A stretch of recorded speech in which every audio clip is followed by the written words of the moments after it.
నమస్తే. మంత్రజపం గురించి ఒకసారి బ్రీఫ్‌గా చూద్దాం. మంత్రం ఉపదేశం తీసుకున్న తర్వాత పురశ్చరణ పూర్తి చేయాలి. పురశ్చరణ పూర్తి చేసిన తర్వాత సంకల్పం పెట్టుకొని సంఖ్య చేసుకోవచ్చు. మంత్రం ఇంట్లో కానీ, పుణ్యక్షేత్రాల్లో కానీ, దేవాలయాల్లో కానీ చేయొచ్చు. ఎక్కడ కూర్చున్నా సరే ఆ స్థలాన్ని పరిశుభ్రంగా చేసుకొని మ్యాట్ వేసుకొని కూర్చోవాలి. జపం చేసేటప్పుడు శరీరం నేలకి తాకకూడదు. స్నానం చేసి చేయొచ్చు. ఒకవేళ స్నానం చేసే వీలు లేకపోయినా కాళ్ళు చేతులు ముఖం కడుక్కొని చేయొచ్చు. పురశ్చరణలో భాగంగా దీక్షగా పెట్టుకొని చేసుకుంటే మంచిది. 11 రోజులు కానీ, 20 రోజులు కానీ, 40 రోజులు కానీ, 108 రోజులు కానీ అట్లాగా ఏదైతే గురువు చెప్తారో ఆ సంఖ్య పూర్తి చేయడానికి. దీక్ష చేసే కాలంలో కొన్ని నియమాలు పాటించడం ఉత్తమం. సాత్విక ఆహారం తీసుకోవటం, నేలపై పడుకోవటం, బ్రహ్మచర్యం పాటించటం, అబద్ధాలు ఆడకపోవటం, అహంకారము, కోపం ఇట్లాంటివన్నీ కూడా కంట్రోల్లో ఉంచుకోవటం మంచిది. మంత్రం జపము రాత్రైనా పగలైనా ఏ సమయంలో చేయొచ్చు.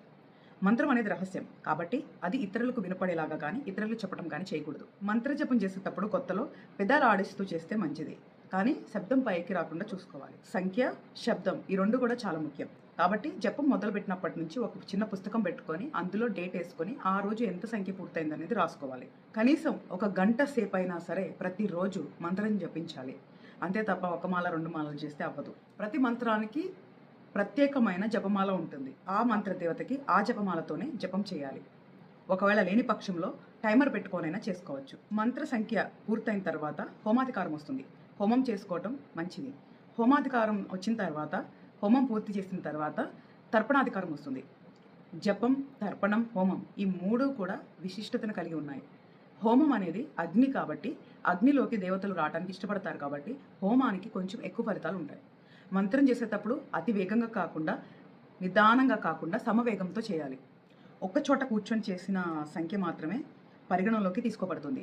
తిరుగుతూ, ప్రయాణం చేస్తూ, వేరే పని చేస్తూ కనుక చేసిన జపం లెక్కలోకి రాదు, కానీ శక్తి ఉంటుంది. కాబట్టి ఎప్పుడూ కూడా మంత్రం లోపల జపిస్తూ ఉండొచ్చు.